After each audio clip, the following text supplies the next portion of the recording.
Welcome to Season 7 of Open Forum in the Villages, Florida. In this show, we talk to leaders of clubs and interesting folks who live in and around the Villages. We also talk to people who have information vital to seniors. You will get perspectives of what is happening in the Villages, Florida area. We are a listener-supported podcast. There will be shout-outs for supporters. This is Mike Roth on Open Forum in the Villages, Florida. I'm here today with Mike Manila. Thanks for joining me, Mike. Great to be here. Today we're going to be talking about sailing. I've got an affinity for it. Mike, in a former life, was a banking operations and payments systems executive, and he did that for 30 years, working for major U.S. financial institutions. He spent his career leading and advising banks on payment, operations, and systems. Mike was originally from Western Pennsylvania. Where in Western Pennsylvania? Sharon. Mike grew up in Eustis. You don't have much of a Texas accent. Y'all don't think so? And recently made the move to Florida. How long have you been here in the Villages, Mike? Officially 1 year. And he spent 26 years in Dallas. Good fun town. I'd prefer to say I was on the Fort Worth side, but Dallas is okay. Okay. It's everyone's opinion. I did a lot of work in my career in Dallas, Fort Worth, driving back and forth. Yes. I like Dallas better than Houston, to tell you the truth. Yeah, I hear that quite. There's a big difference between Houston and Dallas, of course. Why did you move to Florida a year ago, Mike? That's a great question. My wife retired from her profession in March of 2024, and I retired in August of 2024. We had purchased a sailboat in Jacksonville, Florida. We decided to quit commuting from the Dallas-Fort Worth area to Jacksonville, Florida, and just move there. Did you live aboard the boat? Well, interesting. We intended to do that. But we had an 85-pound dog that would have nothing to do with the boats. That was a challenge. Yeah. So we rented a townhome. Then we had a shorter commute from the townhome to the boat. And why did you come to the Villages? Oh, that's an even more interesting question. So my wife was retired, and she was contacted by a recruiter and said, we need someone with your skill set to help us out in a couple of cities in Florida. Long story short, the recruiter convinced her to take an interim role that became permanent. She commuted a few months, and then when we traveled together to the Villages area, we decided, hey, this is a nice place. We might like living here. We can always move the boats at some future point. We decided the Villages offers people of our age a lot of interesting things to do and a great place to live. What village do you live in? Pine Ridge. Where does the sailboat live? It lives in Daytona.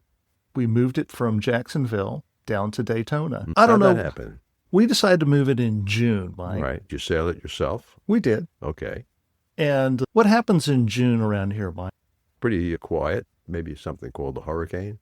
That's the start of the hurricane season. Fortunately, there were none. But obviously, here in Florida, we have tons of pop-up thunderstorms. That made it quite an adventure. Oh, you managed to sail through a thunderstorm or two. Yes. Okay. So we transited. I'm not sure how familiar you are with Jacksonville. You're probably familiar with the St. Johns River. That's right. It's a big, giant river that flows north and out into the Atlantic. From Jacksonville, we had to navigate down the St. Johns River through a working port, past a Navy base, through some jetties out to the ocean. Yeah, you had a diesel motor probably. So You didn't actually sail, you motored.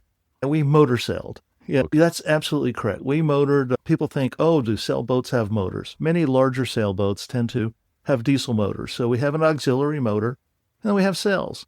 Smaller boats tend to have outboards. Some don't have any at all and are stuck with their primary engine, which would be the sails and winds. So do you have some experience sailing, Mike?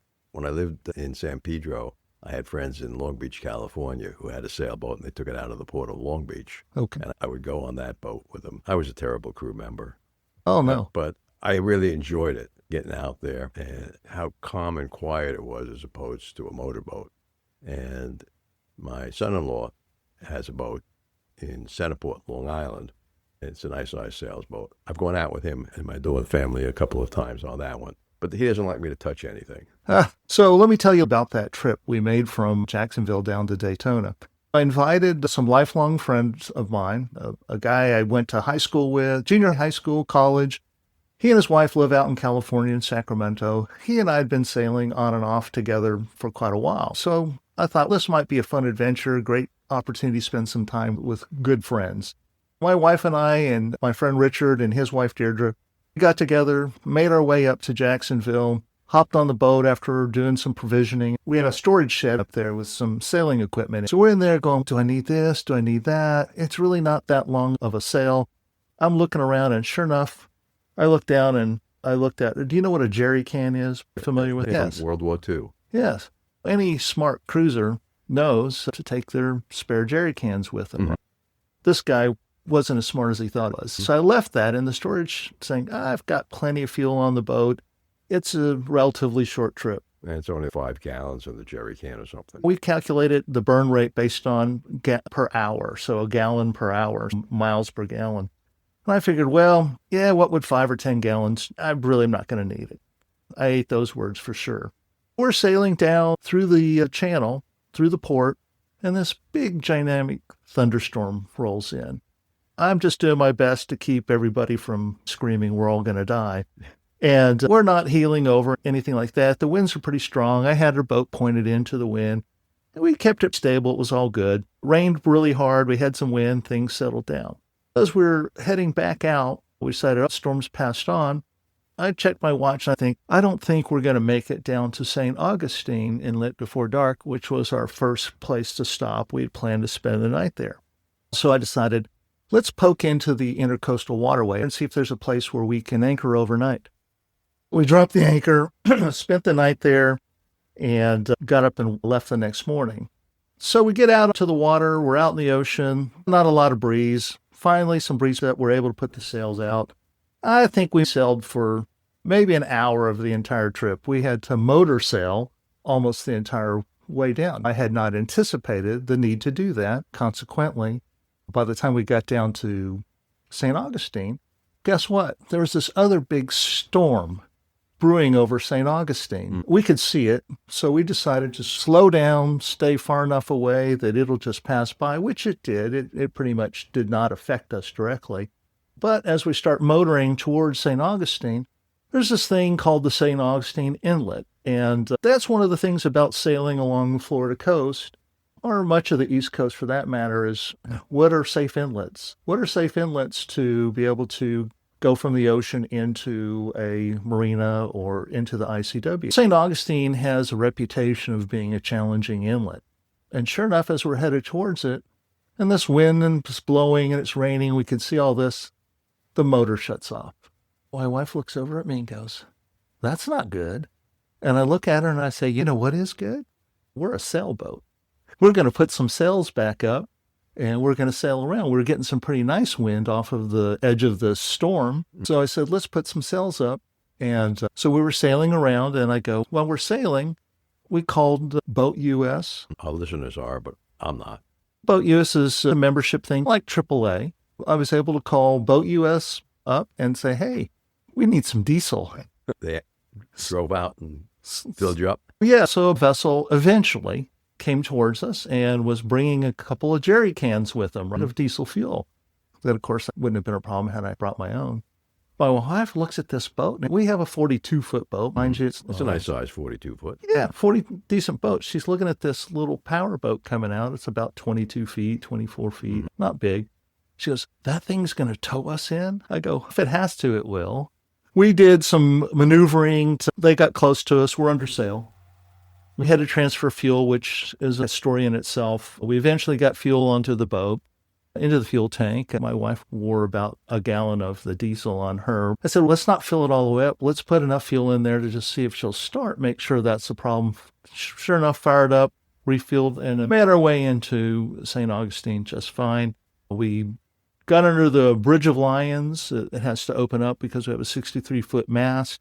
It lifted open for us. Then I hailed the St. Augustine Marina and said, yeah, I'll be coming in. I need to go to the fuel dock. They asked if I needed fuel, and I said, affirmative.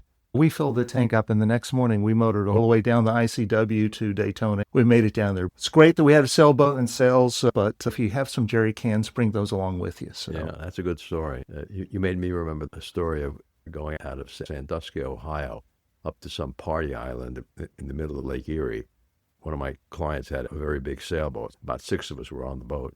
And my client and I were the only 2 that didn't get seasick because we had 12-foot waves that afternoon going out to the island. But that was a fun trip. All the trips that you leave and get back safely, they tend to be good ones, I right? never got back on the boat. Oh, you never got back on. No, they had a ferry, a high-speed ferry between Sandusky and this party island. Okay. And my wife and 4 at the party that got seasick, we took the ferry back. It was much faster. Yes, I'm sure. Now, when did you first start sailing, Mike? I started when I was a junior in high school. So that was about 1977. Were you sailing in a lake in the middle of western Pennsylvania? Since I grew up in Houston, my first experience sailing was on a Hobie 16. A lot of people start out on Hobie Cats. They're fun, fast. Yeah. They're wet, though. A lot of slop. Yes, you're generally pretty wet. Different sailing than on a bigger monohull. We started sailing then, and some people have a strong affinity for sailing. Others could take it or leave it, and some would just, I'm never, ever going sailing in my life. It's too much work. I hate it. I don't know about all this leaning over stuff and getting seasick, but somehow I caught a bug. And when that bug is in you, I was very driven. And ultimately, throughout the years, even in college, I sailed a little bit with my friend Richard on a Hobie 18. Ultimately, I got out of school and started making some money. I was back in Houston working for a bank, and I mentioned to one of my colleagues, I think I'm going to go to the boat show. I want to see what's available out there. And 10 minutes later, another colleague comes into my office and says, I hear you like to sail. And I say, I do. And she goes, great. My husband, he's always looking for crew. And I go, yeah, I'd be happy to crew for him. So that started a new angle for my sailing adventures. It was like racing sailboats. It was on this Catalina 30. Now, people don't think of Catalina 30s as race boats, but we beat everybody. We raced in what was called handicap racing. Are you familiar with that? I had a friend who was a Commodore at a lake in Ohio. They had races there around buoys, and that was really interesting. Before we go on, let's take a short break and listen to an Alzheimer's tip from Dr. Craig Curtis. Amyloid is the spark and tau is the fire. We have the spark sparking for 20 years without symptoms. Once the spark causes the fire, the breakdown of tau inside the cell, we start to see symptoms. We are actively researching ways to stop tau as well. Is it possible to regrow new brain cells to replace the ones tau has killed? That's a hot topic. Scientists, for the most part, do not believe that we can regenerate any brain cells. There have been a few research papers published in the last 4 or 5 years that hint that there might be some brain cell regeneration, specifically in a part of the brain called the hippocampus, which ironically is where Alzheimer's disease starts, but it's really hard to prove that in humans. With over 20 years of experience studying brain health, Dr. Curtis's goal is to educate the Villages community on how to live a longer, healthier life. To learn more, visit his website, craigcurtismd.com, or call 352-500-5252 to attend a free seminar. Thank you, Dr. Curtis. So we were talking about sailboat racing. How did you win? What was your trick? We had a really good skipper, and he set his boat up for sailing fast as a Catalina tall rig. And the trick to racing is getting out, staying out ahead. It's hard to come from behind, but the real trick is reading the wind, watching the shifts, and being in sync with the wind shifts. When you're sailing out on lakes, it's tremendously shifty wind. So when you're out there, it's constantly shifting. You have to pay a lot of attention to those little strings at the top of the sail. Yeah, they're indicators. They can be indicators as to, the wind has shifted, right? So you look at those telltales, and if you're not paying attention, they're certainly going to tell you when the sails start flapping a little bit, making a little noise.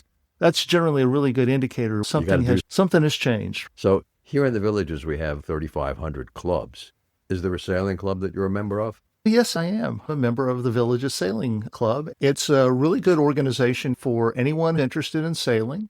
You don't have to have any experience. You could have a tremendous amount of experience. Everyone is welcome. It's a great social opportunity to learn if you're interested. A lot of us are in our 50s, 60s, 70s, and 80s. I've seen people of all ages at the sailing club. They have several smaller boats. They sail mostly on the lakes around here, like Lake Eustis or Harris or we're The club owns boats on those lakes? The club itself doesn't own those boats. Members do, and then members invite you to go out and go sailing with them. I know there's some other sailing clubs that have model sailing clubs. Model boats. These are actual sailboats. You get How in big and go are they? sailing. They range from 18 to 24 feet long. Okay. They're in the water all the time.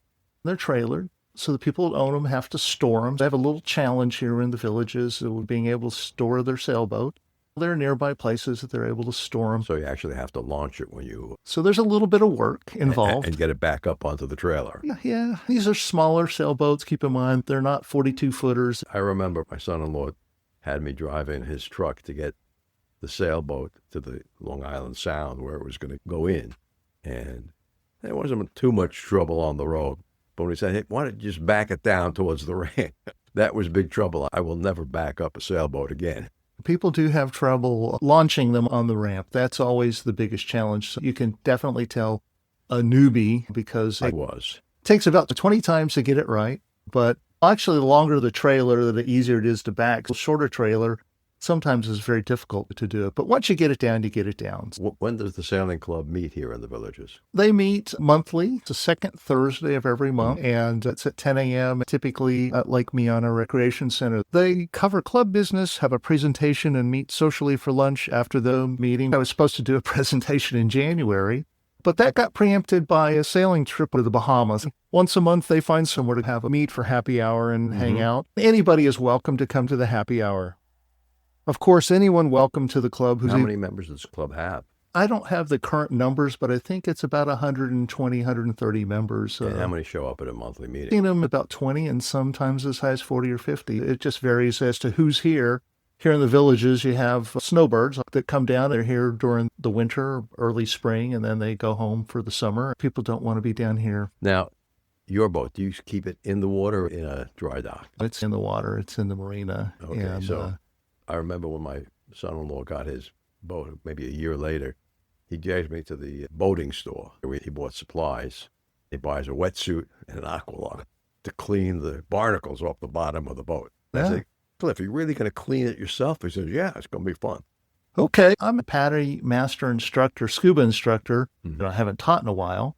And I love scuba diving, but I don't plan to clean the bottom of my boat in the marina. Nothing against the water here, but there's things in the water called alligators. I prefer not to be in the water with alligators. Yeah, I understand. Well, Long Island, the Sound is different than, they don't have alligators there. So I pay a scuba diver to get in the water and clean the barnacles off the bottom of it. That's a good thing to do.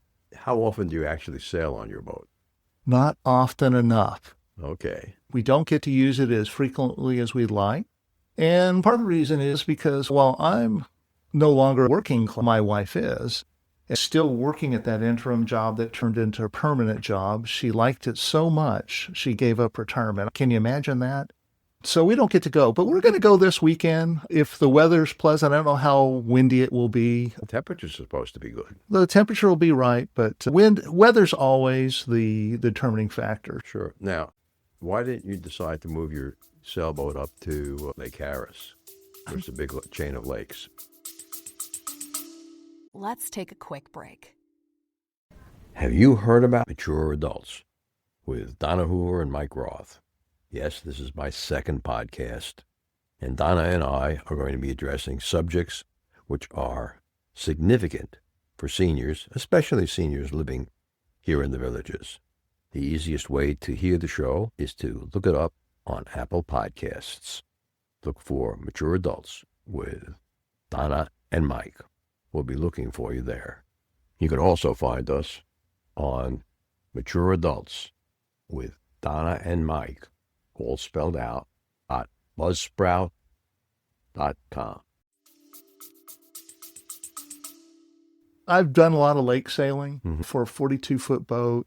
We could get around, it would be okay, but we would get bored with that, and that's why we don't do lake sailing. Our whole goal for coming to Florida and having this 42-foot boat was to sail off the coast. So tell our listeners about some of your sailing adventures in Florida. We talked about one of them, and that was the move from Jacksonville down to Daytona. I went with the sailing club. Here's a kind of a fun thing. If you just want to go somewhere and go sailing on a boat, they have excursions that they do. We recently went over to St. Pete, and there were 4 or 5 of us from the sailing club. We chartered a sailboat. They had a captain on it. Okay. And we went out for the day and enjoyed ourselves. It was a wonderful day out on the water, if you're familiar with Tampa, St. Pete. Beautiful place. Yeah, so we got out there and enjoyed ourselves with that. And then recently, I went off to the Bahamas. I helped a former boater from the marina we were both at in Jacksonville. He needed some help moving his 40-foot catamaran over to the Bahamas. And I thought, wow. It's a big catamaran, but it's a big ocean between here and there. People have sailed around the world in smaller vessels. So yes, it can be scary, but a big portion of it was picking a weather window that made sense. Yeah. Weather is so important when you're sailing, particularly when you have to cross the Gulf Stream. I'm sure you're familiar with the Gulf Stream. Sure. Think of this big river running through the ocean along the coast of the United States, and it's moving at 4+ knots pretty steadily. If wind is coming out of the north and the current, the Gulf Stream in this case, is moving north, that could produce pretty big waves. So that 12-foot wave you were talking about could be a 40-foot wave. That's unpleasant. That would be very unpleasant. No one wants to go when there's 40-foot waves out there, but particularly on a 40-foot boat. Even if you were on a 600-foot boat, I doubt that you'd want to be in 40-foot waves, to be quite honest. And a catamaran would be an open cabin?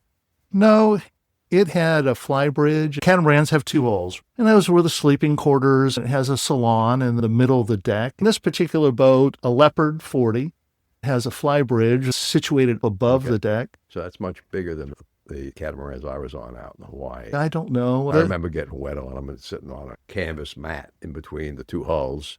So it did have, that's called a trampoline, by the way. Those are designed to get you drunk, have a drink, and get out there and get splashed. His boat did have a trampoline on it, but think of it as a floating condo. That's how I'd refer to it. Big enough to be that. Oh, yeah, definitely. Washer, dryer on there, kitchen sink, stove. So you took this boat from Florida to the Bahamas. Yes. How long did it take? We left around noon on Thursday and got there around noon on Sunday. Yeah. And the strategy is staying far enough offshore, but not so far offshore that you get into the Gulf Stream, because going against the current is a challenge. And then going far enough south to then cut across the Gulf Stream and then leverage the Gulf Stream to help push you towards your goal. This gentleman, who was a seasoned skipper, a former merchant marine. Now you're a seasoned skipper. Yes, I'm not a U.S. Coast Guard captain, but I'm a seasoned skipper. My primary background has been racing. Oh. So there's a whole different dynamic between racing and cruising. We had another sailor on the show named Alex Santorello, puts on a lot of shows at the Savannah Center, KC Productions, and he's a licensed captain. And he delivers sailboats. Yeah, there are people who don't want to move their boats around themselves. They hire a licensed captain to do it. In my spare time, I am working on becoming a licensed captain. I like to continually learn. It's another piece of the equation in terms of the sailing resume. I've raced in some really wonderful places, like down at Key West and up on Lake Michigan. I don't know that you ever lose the desire to race. The old saying is, if there's 2 boats out there, you're always racing. The dynamic is quite different. Racing, it's a skill set where you're at the top of the skill set in terms of sailing, grabbing this line or that, or doing this, or knowing when to tack or not to tack, when to grind on that winch handle or whatever, all those things.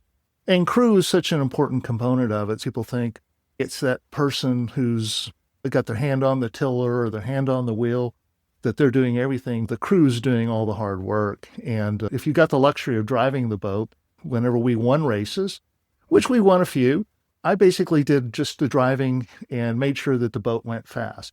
Everybody else went around me. They kept their eye on everything else. Where's the wind? Where's the competition? So did your boat have electric winches for the sails? Oh, what a great question. It doesn't have an electric winch. So we do have to grind. Part of the fun of sailing. I'm still relatively young, 64, going on 65 here.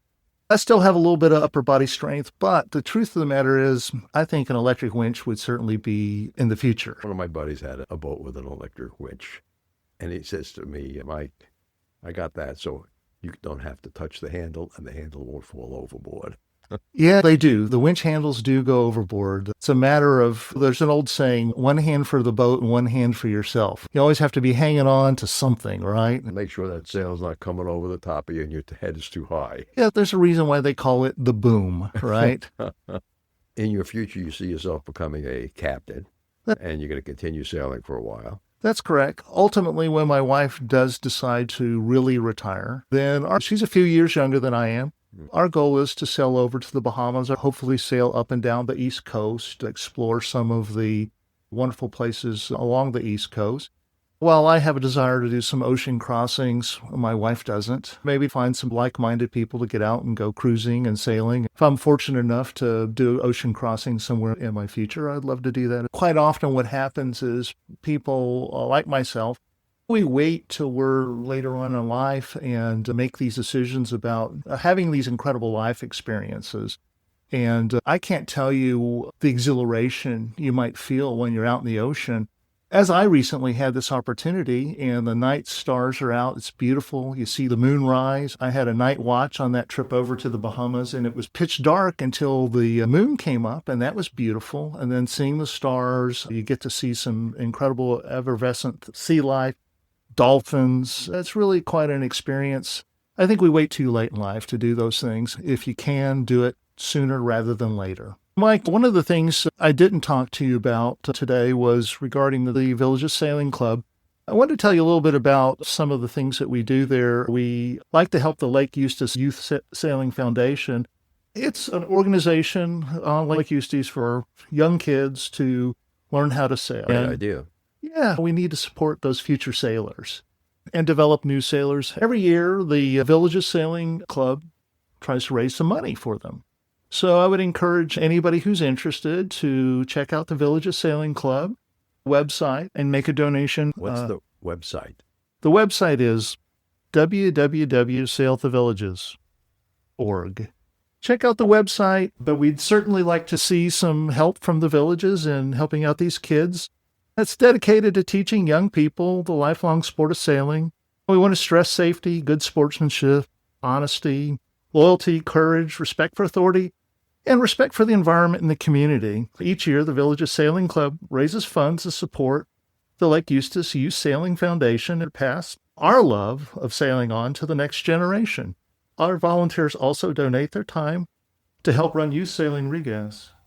It's just something we like to do as part of the club and helping the community. Thanks, Mike. Great. Thanks for joining us today, Mike. Thank you. This is Mike Roth. Listeners, I'm thrilled to share with you this podcast, which is my passion project to bring knowledge, inspiration, and things you need to know about the villages and the people living here. Be sure to hit the follow button to get the newest episode each week. Or you can hit the purple supporter box. Even a small donation of $3 to $10 a month makes a big difference. And you can cancel your subscription at any time. Your support means the world to us. Stay curious, stay inspired, and keep those headphones on. Remember, our next episode will be released next Friday at 9 a.m. Should you want to become a major supporter of the show or have questions, please contact us at mike@rothvoice.com. This is a shout-out for supporters, Tweet Coleman, Ed Williams, Dwayne Romick, Paul Sorgan, and Dr. Craig Curtis at K2 in the Villages. We will be hearing more from Dr. Curtis with short Alzheimer's tips each week.